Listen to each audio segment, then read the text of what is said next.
आई हो दादा कैसन सरवा के चली तरबा। आई हो दादा कैसन सरवा के चली तरबा। जौन जौन बर्तन लावे जौन जौन बर्तन लावे वो लोहा लकड़बा वो लोहा लकड़बा। आई हो दादा कैसन सरवा के चली तरबा। आई हो दादा कैसन सरवा के चली तरबा।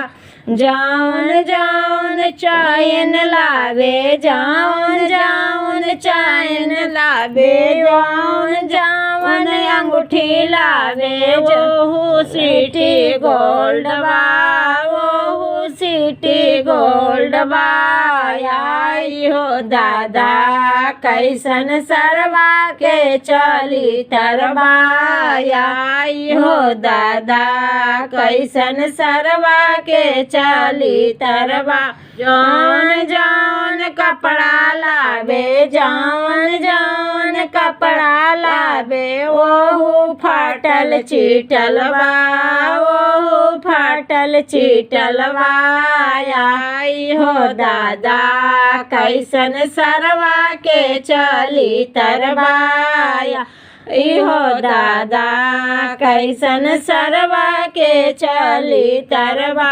जौन जौन कूलर लावे जौन जौन एसी लावे वो टूटल फटल बा वो टूटल फटल बा। आई हो दादा कैसन सरवा के चली तरबा।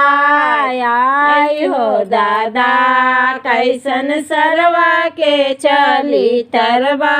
जौन जौन फ्रिज लावे जौन जौन फ्रिज लावे वो टूटल फूटल बा वो टूटल फूटल बा। आई हो दादा कैसन सरवा के चली तरबा।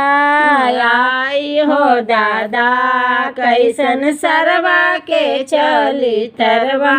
जौन जौन फल लावे जौन जौन फल लावे वो सड़ल गलल बा वो सड़ल गलल बा।